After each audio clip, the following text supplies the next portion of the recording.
მოგესალმებით ყველას, ყველა ჩემი YouTube გამომწერს და ეს ვიდეო ვიწერება YouTube-ისთვის, YouTube-ის გამომწერებისთვის, იმიტომ რომ რამდენი ხანია შემეცნებითი ვიდეო არ დამიდია და დღეს ვაპირებ ვილაპარაკო იურისპრუდენციაზე, კანონმდებლობაზე. კერძოდ უფრო ზუსტად სახელმწიფოების მოწყობის პრინციპზე და კიდევ უფრო ზუსტად რაც განაპირობებს ამ სახელმწიფოების მოწყობის პრინციპს, ეს არის უდიდესი კანონი, სახელმწიფოს დედა კანონი, კონსტიტუცია.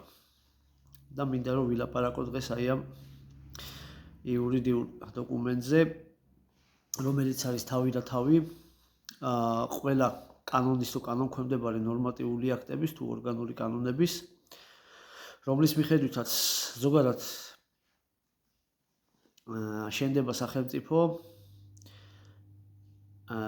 განისაზღვრება სახელმწიფოს მოწყობის პრინციპები, განისაზღვრება ადამიანის უფლებები და თავისუფლებები, განისაზღვრება სახელმწიფოს სხვადასხვა ორგანოების მუშაობის პრინციპები და ასევე ზოგადი დებულებებია, რომელიც განაპირობებს ყველა იმ უკვე შემდგომი კანონქვემდებარე ნორმატიული აქტის თუ ორგანული კანონის თუ დადგენილების, თუ ბრძანებულების, თუ განკარგულების და ასე შემდეგ მუშაობის პრინციპებს. კონსტიტუცია თვითონ სიტყვა არის ლათინური და ნიშნავს დადგენილებას, დაწესებას და არის სახელმწიფოს შემადგენელი ძირითადი კანონი. არსებობს დაწერილი და დაუწერელი კონსტიტუციები, დაწერილი კონსტიტუცია და დაუწერელი კონსტიტუციის შორის უფრო მარტივად და უცებ რო აგიხსნათ, არის სხვადასხვა ბევრი სხვაობა, მაგრამ ძირითადი განსხვავება, რაც შეიძლება იყოს ამ ყველაფერში, ეს არ გეგონოთ, რომ რაღაცა ფურცლზე იწერება, ეს ყველაფერი ზოგან არ იწერება და ზეპირობითია, არა. დაწერილი და დაუწერელი კონსტიტუციის ერთ-ერთი ყველაზე მთავარი და ძირითადი განმასხვავებელი ნიშანი არის ის, რომ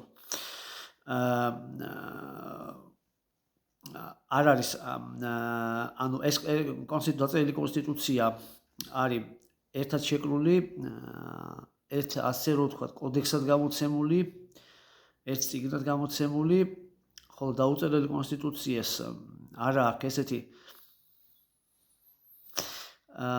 სინქრონული სახე, ანუ იგი არ შეგვხვდება რაღაც ერთთვლიან დოკუმენტად, მაგრამ ცალკე იგი აწესრიგებს ყველაფერს, რაც შეიძლება მოეწესრიგოს კონსტიტუციამ და კონსტიტუციონალიზმმა. ესეთი კონსტიტუციები აქვთ ძალიან ბევრ ქვეყნებს, მაგალითად ამ ქვეყნებიდან შეგვიძლია ჩვენ გამოვყოთ დიდი ბრიტანეთი, ანუ ინგლისი, რომელიც ძალიან შესანიშნავად მუშაობს და დღემდე ქვეყანას და ინგლისის სახელმწიფოც ძალიან იდეალურად მუშაობს. ეხლა რაც შეეხება მე სხვადასხვა ქვეყნის კონსტიტუციებზე ბევრი შემილია კიდევ გავაგზავნო და ვილაპარაკო, მაგრამ ძირითადად ეხლა მინდა ჩვენი ქვეყნის კონსტიტუციის პრინციპზე აგიხსნათ ყველაფერი. ანუ როგორ მუშაობს ჩვენი ქვეყნის კონსტიტუცია და ამ შემთხვევაშიც როგორ მუშაობს მოცემულ შემთხვევაში ჩვენი ქვეყნის სახელმწიფოც ამ კონსტიტუციასთან ერთად. დასაწყისში მინდა გითხრათ, რომ ჩვენ ქვეყნის კონსტიტუციაში ძალიან საკმაოდ ბევრი შესწორება შევიდა. განსხვავებით მაგალითად ამერიკის შეერთებული შტატების კონსტიტუციისგან, რომელშიც ძალიან მცირე შესწორებებია, მაგრამ ეხლა მე არ ვიძახი, რომ აპრიორი არ შეიძლება რომ შესწორება შეიტანო კონსტიტუციაში, რა თქმა უნდა. ან ყოველთვის როცა კონსტიტუციაში შესწორებაში გაგნიშნავს, რომ იგი არის ხარვეზიანი, პირიქით, კონსტიტუციაში შესწორება შეიძლება ყოველთვის ისეთ მომენტში და იმ დროს შევიდეს, როდესაც ის კონსტიტუციის რაღაც კონკრეტული ნაწილი, რაღაც კონკრეტული თავი, იმ თავში მოცემული საკანონმდებლო ნორმატიული აქტების ერთობლიობა აღარ პასუხობს იმ ახალ გამოწვევებს, რომელიც ზოგადად დგას სახელმწიფოს წინაშე. რაც შეეხება კიდევ დაწერილი და დაუწერელი კონსტიტუციაზე, მინდა სანამ ჩვენ ჩვენი ქვეყნის კონსტიტუციაზე გადავალთ, მოგაწოდოთ ინფორმაცია. როგორც გითხარით, დაწერილი კონსტიტუციას დაუწერელი კონსტიტუციისგან განსხვავებით აქვს ერთიანი სახე და ასეთ შემთხვევაში უკვე ახლა დავიწყებ მე ჩვენი ქვეყნის კონსტიტუციაზე ლაპარაკს. და ჩვენი ქვეყნის კონსტიტუცია მიიღო საქართველოს პარლამენტმა, საერთოდ თითქმის ყველა კონსტიტუციას იღებს აი ქვეყნის უმაღლესი აღმასრულებელი ორგანო ყოველთვის ყველა ქვეყანაში და ამ შემთხვევაშიც ჩვენი ქვეყნის კონსტიტუცია მიიღო ჩვენი ქვეყნის პარლამენტმა 1995 წლის 24 სექტემბერს. ჩვენი კონსტიტუცია შედგება ზოგადი დებულებებისგან დასაწყისში და ბოლოშია გარდამავალი დებულებები. პირველი თავი არის, ეხლა უკვე თავობრივად ჩავშლი და მიყვები ამ ყველაფერს და გეტყვით, რაზეა ზოგადად აქ საუბარი. ზოგად დებულებებში პირველ თავში არის სახელმწიფოს სუვერენიტეტი, სახელმწიფოს სიმბოლოები, რა თქმა უნდა, განისაზღვრება როგორი ქვეყანა გვინდა, როგორი ქვეყნის აშენება გვინდა, რომ დემოკრატიული სახელმწიფოა ჩვენი ქვეყანა, სახელმწიფო ეკონომიურობა, ტერიტორიული მოწყობა როგორი უნდა იყოს და სახელმწიფოს და ეკლესიის ურთიერთობა ამ შემთხვევაში ეს განსაკუთრებულობა ახასიათებს ჩვენი ქვეყნის კონსტიტუციას, რომ იქ ზუსტად არის გაწერილი, კონსტიტუციურად არის გაწერილი ჩვენი სახელმწიფოს და საქართველოს კათოლიკე მართლმადიდებლური ეკლესიის ურთიერთობის შესახებ. მეორე თავში, რა თქმა უნდა, როგორც ყველა ქვეყნის კონსტიტუციაში არის ადამიანის ძირითადი უფლებები და თავისუფლებები. ეს არის ფიზიკური ხელშეუხებლობის უფლება, სიცოცხლის უფლება, თავისუფლად მიმოსვლის უფლება, პირადი და ოჯახური ცხოვრების უფლება, წმენის აღსარებლობის და ასე შემდეგ და ასე შემდეგ, აქაც ბევრია, ძირითადად ესენი ეხება ადამიანის ძირითად უფლებებსა და თავისუფლებებს. აზრის და ინფორმაციის და ინტერნეტის თავისუფლება და ასე შემდეგ და ასე შემდეგ. ეს არის ადამიანის ძირითადი უფლებები, თავისუფლებები. მესამე თავი ეხება საქართველოს პარლამენტს, მისი მუშაობის პრინციპებს, როგორ ირჩევა ეს ორგანო, რამდენი ადამიანი უნდა აირჩეს და ასე შემდეგ და ასე შემდეგ. მეოთხე თავი საქართველოს პრეზიდენტის როგორც ინსტიტუციის მუშაობის პრინციპებს, ანუ როგორ უნდა იმუშაოს ამ ორგანომ, რა უფლებები და თავისუფლებები აქვს საქართველოს პრეზიდენტს, რა მოვალეობები აქვს.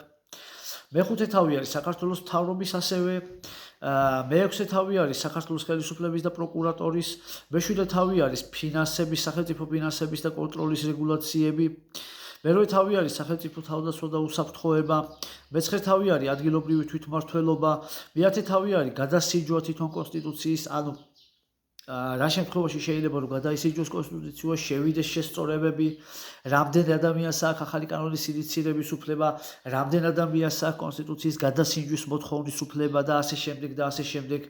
და მე-11 თავი არის გარდამავალი დებულებები. ასევე ისტორიიდან გამომდინარე, მე გეტყვით, რომ ეს არ არის ჩვენი ქვეყნის ისტორიაში პირველი კონსტიტუცია, ჩვენ ქვეყანას ჰქონდა 1921 წელს. სხვათა შორის ძალიან სრულყოფილი კონსტიტუცია იყო.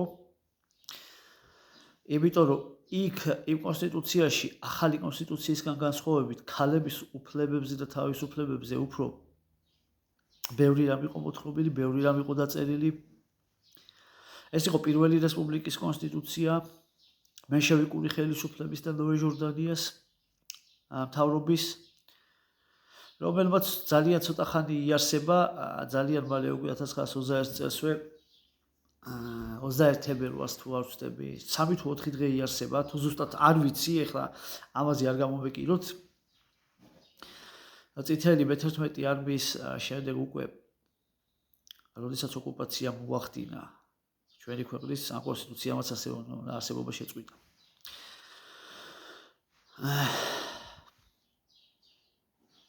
ასევე შეიძლება იყოს კონსტიტუციები როგორც მუდმივი, ასევე დროებითი და დროებით კონსტიტუციაში აუცილებლად უნდა იყოს გაწერილი ის ვადები, რა ვადების მანძილზე აქვს არსებობის უფლება ამ კონსტიტუციას.